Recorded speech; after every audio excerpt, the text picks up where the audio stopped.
तो चलिए बुलेटिन की शुरुआत करते हुए सबसे पहले आपको बताएं, कोरोना काल में जमाखोरी और कालाबाजारी से परेशान लोगों को राहत देने वाली खबर है। प्रदेश में व्यवस्थाओं को सुदृढ़ करने के लिहाज से योगी सरकार लगातार कोशिशें कर रही है। इसी क्रम में टीम 9 के अफसरों के साथ सीएम की मीटिंग के दौरान अधिकारियों को तमाम निर्देशों के बीच आम जनता को सुकून देने वाला आदेश भी दिया गया। सीएम ने कहा, मौजूदा हालातों को देखते हुए बिजली के दाम फिलहाल नहीं बढ़ाए जाएंगे।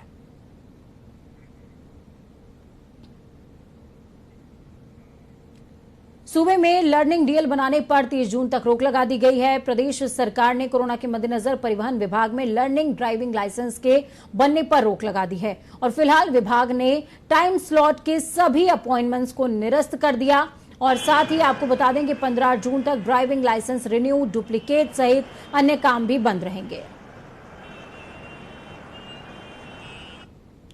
प्रदेश के नवनिर्वाचित ग्राम प्रधानों से विकास कार्यों को आगे बढ़ाने को लेकर मुख्यमंत्री योगी आदित्यनाथ वीडियो कॉन्फ्रेंसिंग के जरिए अब से थोड़ी ही देर बाद संवाद करने वाले हैं।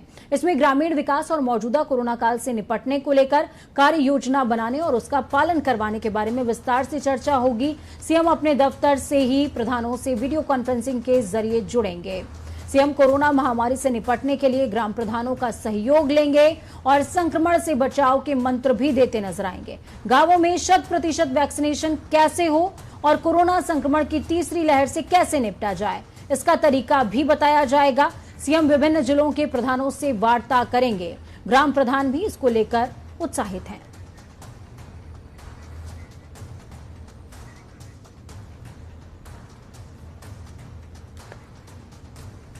तो आपको बता दें कि विकास कार्यों को लेकर के चर्चा होगी। सीएम खुद जुड़ेंगे प्रधानों के साथ में। इस समय देखिए, वैक्सीनेशन को लेकर और तमाम गतिविधियों को लेकर जैसी तस्वीरें गांवों से सामने आ रही हैं, ऐसे हालातों को देखते हुए बेहद जरूरी है कि इस समय गांवों में हालातों को और बेहतर किया जाए। यही वजह है कि 18 मंडलों का निरीक्षण सीएम ने खुद किया था। आज योगी नवनिर्वाचित प्रधानों से संवाद करेंगे।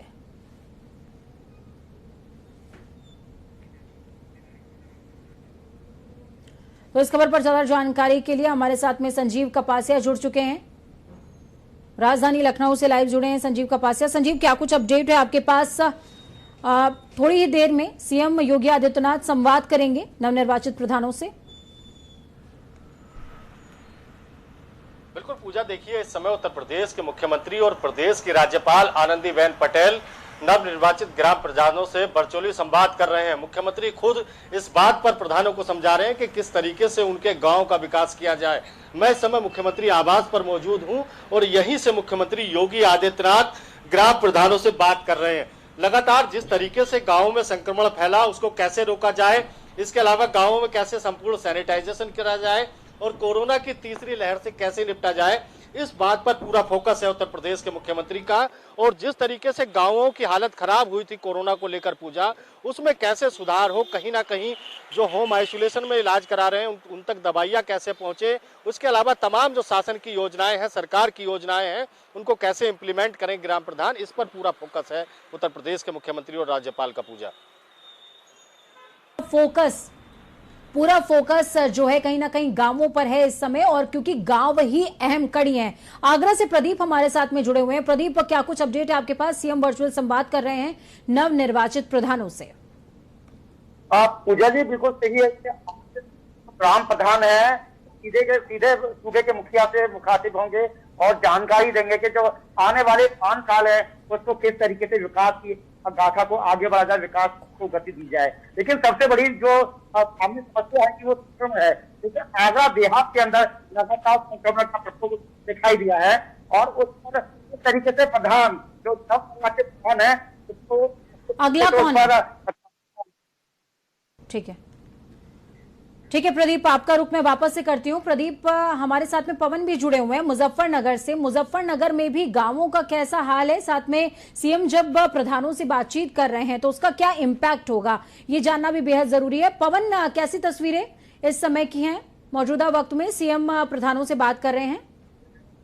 जी पूजा जी, मैं आपको बता दूं, मैं इस वक्त डीएम कार्यालय पर खड़ा हूं, जहां मेरे पीछे ही एनआईसी है, जहां वीडियो कॉन्फ्रेंसिंग चल रही है, और वहां जिलाधिकारी और सीडीओ और जिला पंचायत अधिकारी, अधिकतर सभी अधिकारी वहां मौजूद है। और मैं आपको बता दूं, इस वक्त मुजफ्फरनगर के अंदर 498 नवनिर्वाचित प्रधान चुने गए हैं, जिनमें से 395 को 2 दिन पहले शपथ दिलवाई गई थी। उन्हीं 498 ग्राम प्रधानों से मुख्यमंत्री योगी आदित्यनाथ ये संवाद कर रहे हैं। और मुजफ्फरनगर में जो ग्राम प्रधान है, उनसे अभी पिछले कुछ दिनों पहले एक स्कीम यूपी सरकार ने चलाई थी कि कोरोना हराओ और इनाम पाओ। तो शायद मुख्यमंत्री योगी आदित्यनाथ उसी संदर्भ में ग्राम के प्रधानों से कोरोना हराने के लिए कुछ संवाद करे और उन्हें कुछ टिप्स दे। और जहां तक हम सोचते, जहां मेरी अधिकारियों से बात हुई है, उन्होंने कहा कि ग्राम प्रधानों से बात करेंगे और गांव-गांव में जो योजनाएं चल रही है, आशा, आंगनबाड़ी कार्यकर्ता वगैरह जो मरीज होते हैं, उनके घर घर जाकर सैंपलिंग कर रही है, मेडिसिन किट दे रही है और बातचीत कर रही है कोरोना को हराने के लिए। तो उस पे और ज्यादा ग्राम प्रधान को वो जानकारी देंगे। ठीक है पवन, आपका रुख मैं वापस से करती हूँ। संजीव हमारे साथ में जुड़े हुए हैं। संजीव, बहुत अहम बात पवन ने जिक्र इस बात का किया है कि सीएम ने ऐलान किया था कि सबसे पहले जो 3 गांव किसी भी जिले के अंदर कोरोना मुक्त होते हैं, उनको विशेष योजनाओं का लाभ भी मिलेगा, साथ में उनको पुरस्कृत भी किया जाएगा। सबसे बड़ी बात यहाँ पर पुरस्कार की अगर हम बात कर लें तो वो एक अलग इशू है, लेकिन उसके अलावा जिस तरीके से कोरोना फैल रहा है, भ्रांतियां लोगों के अंदर वैक्सीनेशन को लेकर बनी हुई हैं, ऐसे में प्रधान ही वो कड़ी हैं जो इन भ्रांतियों को तोड़ सकते हैं। सीएम ने कहा था कि अपने अपने बूथ पर जाइए, सबसे पहले जनप्रतिनिधि वैक्सीनेशन करवाएंगे। क्या इस बात का जिक्र भी इस बैठक के दौरान हो सकता है क्या? बिल्कुल पूजा, देखिए मुख्यमंत्री योगी आदित्यनाथ ने साफ तौर पर कहा था कि मेरा गांव कोरोना मुक्त, यानी उत्तर प्रदेश के पहले 3 गांव जो कोरोना से मुक्त हो जाएंगे, उनमें उत्तर प्रदेश की योजनाओं का विशेष लाभ मिलेगा, उन ग्राम पंचायतों को इनाम भी मिलेगा। लेकिन जब वर्चुअली संवाद इस समय सीएम कर रहे हैं, तो कई ग्राम प्रधान ऐसी हैं जो महिला ग्राम प्रधान बनी है या फिर युवा ग्राम प्रधान है, उनसे बात कर रहे हैं। महिलाओं से बात करते हुए सीएम योगी ने पूछा है कि आप अपने गांव को किस तरीके से विकसित करेंगे, आप अपने गांव में कौन सा विकास का मॉडल अपनाएंगी, आप अपने गांव को किस तरीके से कोरोना को हराएंगी, आप अपने गांव में जो होम आइसोलेशन में लोग इलाज करा रहे हैं उन तक कैसे स्वास्थ्य विभाग की सेवाएं उपलब्ध कराएंगे, चाहे दवाइयां हो या फिर ऑक्सीजन लेवल कम होने पर ऑक्सीजन सिलेंडर हो। ये तमाम चीजें हैं और इस बात को लेकर ग्राम प्रधान भी उत्साहित है कि मुख्यमंत्री योगी आदित्यनाथ उनसे वर्चुअली संवाद कर रहे हैं, उनको समझाने का प्रयास कर रहे हैं कि किस तरीके से गांवों का विकास किया जाए, गांवों को सुरक्षित रखा जाए, क्योंकि शहरों के बाद जिस तरीके से कोरोना ने गांवों का रुख किया था, वो कहीं ना कहीं हालत जो है वो चिंताजनक थी। अब इसके बाद संजीव, मैं वापस आपके पास आती हूँ। प्रदीप हमारे साथ जुड़े हुए हैं। प्रदीप, बेहद अहम ये सेशन इसलिए है, इसी वजह से हम इसको ज्यादा टाइम भी दे रहे हैं। आपने कई गांवों का दौरा किया, कई जगहों पर ऐसे लोग थे जो भ्रम के चक्कर में, टेस्टिंग के अभाव में कई लोगों की जानें चली गई। कई गांव ऐसे भी थे जहां पर लोग जागरूक भी हैं। तो यानी कि भ्रांतियों का, शिक्षा का, अशिक्षा का मिला जुला मिश्रण है। तो इस समय गवर्नमेंट के पास बहुत बड़ा टास्क है कि इक्वल स्टेज पर लेकर के आए तमाम गांवों को। बिल्कुल पूजा, आपको बिल्कुल सही कह रही हैं, लेकिन सबसे बड़ी चुनौती यही है उत्तर प्रदेश सरकार की और सूबे के मुखिया योगी आदित्यनाथ की कि उनको किस तरीके से गांव पर अमलीजामा पहना जाए, क्योंकि आगरा देहात में सबसे बड़ी समस्या संक्रमण की रही है। एक के गांव के अंदर 50 से अधिक मौतें हुई हैं और जनता टीवी ने इस बात को स्थापित किया है और पूरी प्रमुखता के साथ में दिखाया भी है। लेकिन कई गाँव ऐसे भी हैं, वहां पर ग्रामीण जागरूक हैं, पीपल के पेड़ को लेकर लोग शिक्षण में जा रहे हैं, हिंदू रीति रिवाज के अनुसार वो लोग उसका पालन कर रहे हैं। लेकिन वहीं आज आप एनआईसी में देख रहे हैं, एनआईसी में यहाँ मुख्य विकास अधिकारी बैठे हुए हैं, डायरेक्टली सीधे मुखातिब हो रहे हैं सूबे के मुखिया से, और एडीएम प्रोटोकॉल भी और कई भी अधिकारी हैं। लेकिन सबसे बड़ी समस्या यही है कि जो ग्राम प्रधान है, जो शुरुआत की जो ग्राम पंचायत। प्रदीप, आपको यहाँ पर थोड़ी देर के लिए रोकेंगे, सीधे तमाम वो तस्वीरें दिखाते हैं। सीएम योगी आदित्यनाथ इस समय वर्चुअली संबोधित कर रहे हैं तमाम जो प्रधान हैं। एनआईसी मुख्यालय के बाहर हमारे तमाम संवाददाता मौजूद हैं और ये हम सीधी तस्वीरें दिखा रहे हैं तमाम दर्शकों को। सीएम योगी आदित्यनाथ इस समय सीएम नवनिर्वाचित प्रधानों के साथ संवाद कर रहे हैं, नवनिर्वाचित प्रधानों को वर्चुअली संबोधित कर रहे हैं सीएम। ये आपको स्क्रीन की तस्वीरें हम दिखा रहे हैं। देखिए, वर्चुअली संबोधन में ऐसा ही होता है और उसके अलावा एक कोशिश है सरकार की तरफ से कि प्रधानों से सीधे कांटेक्ट कर सकें। जो इस समय दौर कोरोना काल का चल रहा है, ऐसे दौर में बेहद जरूरी हो जाता है कि सबसे छोटी इकाई यानी कि गांवों को मजबूत किया जाए। लगातार सरकार पर निशाना साधा गया कि सरकार की तरफ से वो स्टेप्स नहीं उठाए गए जो समय से उठाए जाने चाहिए। लेकिन अब योगी सरकार 18 मंडलों के दौरे के बाद ये शायद समझ गई है कि प्रधान ही वही इनिशियल और सबसे छोटी, सबसे महत्वपूर्ण इकाई हैं जिनको साधने के बाद ही कोरोना को या ब्लैक फंगस को या तमाम जो महामारी हैं, तमाम समस्याएं हैं, उनको साधा जा सकता है। इस समय आप सीधी तस्वीरें सीएम आवास से देख रहे हैं।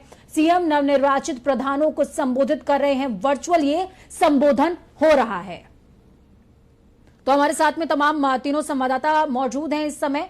संजीव, लाइव तस्वीरें भी हम तमाम दर्शकों को दिखा रहे हैं। सीएम नवनिर्वाचित प्रधानों के साथ में बातचीत भी कर रहे हैं। इस दौरान क्या कुछ कहना है? क्या ये समझा जाए कि 18 मंडलों के दौरे के बाद सीएम शायद इस बात को समझ गए हैं कि प्रधान ही वो महत्वपूर्ण कड़ी हैं जिनको साधने के बाद ही तमाम समस्याएं सधेंगी?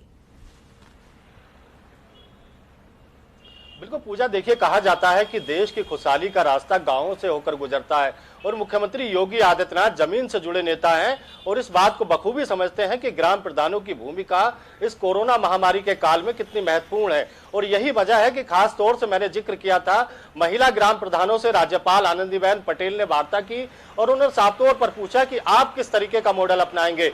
इसके अलावा ग्राम प्रधानों को तमाम सुझाव दिए गए हैं कि किस तरीके से आप अपने गांव को विकसित करेंगे, किस तरीके से आप अपने गांव को कोरोना मुक्त करेंगे। और इसके अलावा जो कोरोना की तीसरी लहर है पूजा, उसके लिए ग्राम प्रधानों को बेहतर रूप से तैयार किया जा रहा है ताकि जो कोरोना की तीसरी वेव है वो आए, उससे पूरी तरीके से लड़ा जा सके। इसके अलावा गांवों को लेकर स्वास्थ्य सेवाएं किस तरीके से बेहतर हो सके, इसका बहुत बड़ा एग्जाम्पल है। पीकू स्थापित करने की जो बात कही गई थी वो उसका बहुत बड़ा एग्जाम्पल है। चलिए, आप तीनों का ही बहुत बहुत शुक्रिया हमारे साथ में। एक बार और तमाम दर्शकों को ये सीधी तस्वीरें दिखा देते हैं, फिर इस खबर से निकलेंगे। विकास कार्यों को आगे बढ़ाने के लिए सीएम योगी आदित्यनाथ की तरफ से वर्चुअली संबोधित नवनिर्वाचित प्रधानों को किया जा रहा है और इसमें तमाम वो गुर सीएम की तरफ से बताए जा रहे हैं कि किस तरीके से अपने क्षेत्र के अंदर वो कोरोना को कंट्रोल कर सकते हैं। तो चलिए, खबरों में आगे बढ़ते हुए आपको बताएं कि एक तरफ इनिशिएटिव है, कोशिश है, दूसरी तरफ विपक्ष का वार भी। वर्चुअली संबोधन हो रहा है जिसे लेकर सपा प्रवक्ता अनुराग भदौरिया ने सीएम योगी आदित्यनाथ पर निशाना साधा। उन्होंने कहा कि प्रधानों से तो वर्चुअल संवाद हो जाएगा, पर जनता का क्या है? जनता की समस्याएं तो वैसी की वैसी गांवों में बनी रहेंगी। सपा प्रवक्ता ने मुख्यमंत्री पर तंज कसते हुए कहा कि लोग परेशान हैं, उनकी कोविड से मौत हो रही है, समस्या का समाधान कीजिए। मुख्यमंत्री जी, चुनाव तो आते जाते रहेंगे। मान उत्तर प्रदेश के मुख्यमंत्री जी अभी से 2022 की चुनाव की तैयारी में लगे, लेकिन जनता की समस्या तो ज्यों की त्यों बनी हुई है। प्रधानों से तो वर्चुअल संवाद हो जाएगा, लेकिन जनता का क्या? आपके हवाई दौड़े हुए, हवाई बातें हुई, हवा में समस्या का समाधान हुआ, उसके बाद आप उड़े, सारी बातें हवा में धूल के साथ उड़ गई, फिर बातें सब हवाई हो गई और समस्या ज्यों की त्यों गाँव में बनी हुई है। लोग बहुत परेशान है, उनकी कोविड से लगातार मौतें हो रही है। समस्या का समाधान कीजिए। ये चुनाव तो आते जाते रहते हैं मुख्यमंत्री जी। तो समाजवादी पार्टी के एमएलसी और प्रवक्ता ने एक बार फिर से बीजेपी सरकार के मंत्रियों पर निशाना साधा। उन्होंने कहा कि पहले बेसिक शिक्षा मंत्री का कारनामा सबके सामने आया, उन्होंने अपने भाई को गरीबों का हक मारकर नौकरी दिला दी और अब स्वाति सिंह के विभाग में 5,000 करोड़ के मोबाइल खरीदे जाने, जिसको लेकर के कंपनी ने भ्रष्टाचार को लेकर पीएमओ तक में शिकायत करी है। और क्या आरोप लगाए हैं सपा प्रवक्ता ने, आप खुद सुनिए। उत्तर प्रदेश में योगी सरकार के भ्रष्ट मंत्रियों के कारनामे उजागर होने लगे। बेसिक शिक्षा विभाग के मंत्री का कारनामा सबके सामने है। किस तरीके से भाई को नौकरी दिलाई, किस तरीके से करोड़ों की जमीन खरीदी गई, कोई जांच नहीं। बाल विकास पुष्टाहार का मामला आ गया है।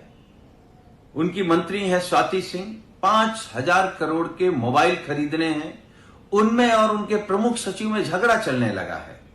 जो कंपनी को टेंडर हुआ था उसने पीएमओ को लिखा है कि उत्तर प्रदेश में केवल भ्रष्टाचार है।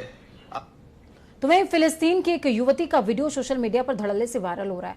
बताया जा रहा है कि ये युवती फिलिस्तीन देश की है और लॉकडाउन में फ्लाइट न चलने के कारण यहीं फंस गई थी। इस युवती के हरदोई मझला थाना इलाके के गांव के लड़के से फेसबुक पर दोस्ती हुई, प्रेम प्रसंग चला, जिसके बाद ये लड़की हरदोई आ गई और लॉकडाउन होने के कारण वापस नहीं जा पाई। युवती ने बताया कि देश में लगे लॉकडाउन और गरीबी के कारण उसका यहाँ रहना अब मुश्किल हो गया है। यानी कि ये कहिए कि गरीबी से प्रेम हवा हो गया है। फिलिस्तीनी एम्बेसी ने भी संज्ञान ले लिया है और अब इस युवती को पहले उत्तराखंड, फिर उसके बाद से वहां से फिलिस्तीन वापस चली जाएगी। You came here for your relation. Yes, speak up. for a relationship With whom? with Pawan Kumar. Now, what is your problem? No. No problem. What is your problem? Why you wanna go back to Philippines? Why you send messages to rescue yourself from that village? Because it's too high to live in there. It's too tough to live there. Yes. There is no facilities at all. Yes. You want to go back. Yeah. He was forcing you to stay over there. He was not allowing you to go back to Philippine embassy. No, he's not. He said to me. तो वहीं मथुरा के थाना सदर बाजार इलाके में SSP office से एक चौंका देने वाली खबर सामने आई, जहां पर गैंगरेप पीड़िता ने एसएसपी ऑफिस पर आत्मदाह की कोशिश करी है। युवती ने यह कदम रेप के मामले में न्याय न मिलने को लेकर के उठाया। आपको बता दें कि 2012 में लॉ की छात्रा के साथ कॉलेज के ही प्रोफेसर ने बलात्कार किया और कुछ दिन पहले दोबारा प्रोफेसर और उसके 4 सहयोगियों ने मिलकर सामूहिक दुष्कर्म की वारदात को अंजाम दिया। थाने में कार्रवाई के लिए 7 मई को युवती की तरफ से तहरीर दी गई, लेकिन कोई कार्रवाई नहीं हुई। युवती ने पुलिस वालों पर लापरवाही का आरोप लगाया, बोला कि पैसे लेकर आरोपियों के नाम निकाले जा रहे हैं।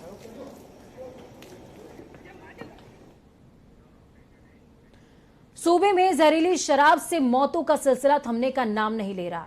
अब एक बार फिर अलीगढ़ से सामने आई तस्वीरों से महकमे की कार्यशैली पर सवालिया निशान खड़े होते हैं और सवाल ये कि कार्रवाई अगर इतनी पुख्ता है तो असर क्यों नहीं है?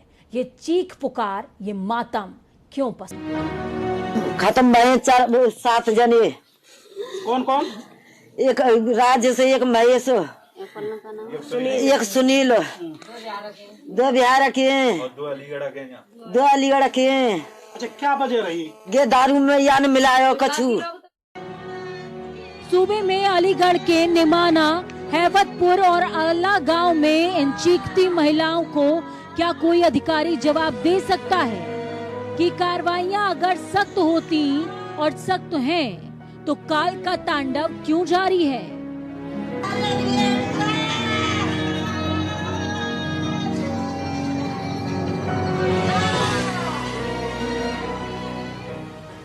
यूपी में जहरीली शराब से लोगों की मौत का मामला आम हो चला है।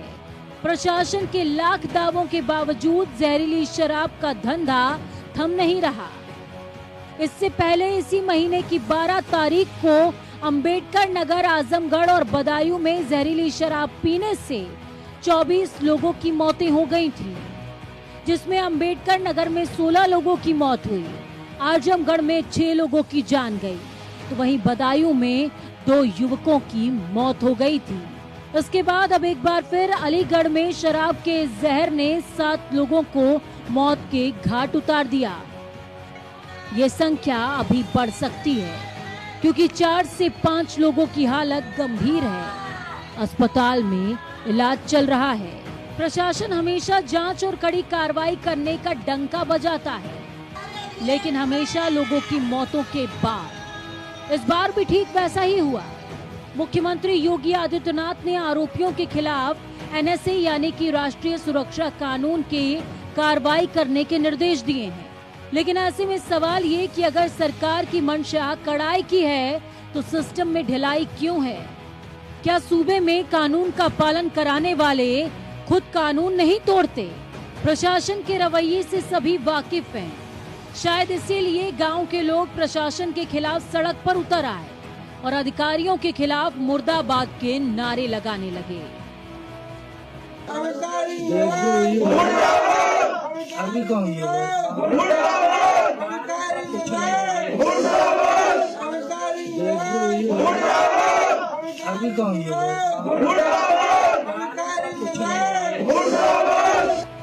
जब इन नारों की आवाज ने अधिकारियों की नींद खोली तो भागे दौड़े अधिकारियों ने गांव का रुख किया और फिर चिपका दिया वही कार्रवाई का हवाई दावा। जो गांव से पता चला कि 3 और लोगों की गांव में भी मौत हुई। उसके बाद पुलिस ने जब आसपास पता किया, यहाँ पर कलेक्टर और एसएसपी सभी लोग आए और यहाँ जब पता किया तो ये पता चला कि यहाँ पर एक शॉप थी जिससे कि जो सरकारी दुकान थी ठेके की, वहाँ से लोगों ने शराब खरीदी थी और उस शराब को पीने से इन लोगों की मौत हो गई। अपमिश्रित जो शराब है उसके पीने से 8 व्यक्ति की मौत की अभी तक की सूचना आई है और 2 से 3 व्यक्ति की डायलिसिस जो है वहाँ पर इलाज हॉस्पिटल में चल रहा है। पुलिस की ऑलरेडी टीम एसएसपी के नेतृत्व में खुद बनी हुई है और उसमें जो इसका ऑनर था यहाँ का, इस पर हम लोग कार्रवाई कर रहे हैं। एक ही ठेकेदार की दुकानें दोनों थी। ये जो अंडला में भी थी उसकी दुकान और करसुआ में थी, एक ही व्यक्ति की थी। इस पर संदेह हो रहा है तो इसको दोनों दुकानों को सील करके सैंपल लेकर के इसकी जांच कराई जाए। वह साहब की बात, इतना भरोसा कार्रवाई और जांच करने का है तो पहले क्यों नहीं रोक पाए साहब जहरीली शराब बेचने वालों को? शराब माफिया कैसे आपके नाक के नीचे गांव वालों को जहर पिलाते रहे? जो कार्रवाई का भरोसा अब दिया जा रहा है वो पहले हो जाती तो शायद ये मंजर न मिलता। जनता टीवी के लिए अलीगढ़ से अकरम और डेस्क से विशाल त्रिपाठी की रिपोर्ट। वक्त छोटे से ब्रेक का, ब्रेक के उस पार खबरों का सफर लगातार जारी, बने रहिए जनता टीवी के साथ क्योंकि हमें आपकी ताकत, अपना और अपनों का बहुत ज्यादा ख्याल रखिए।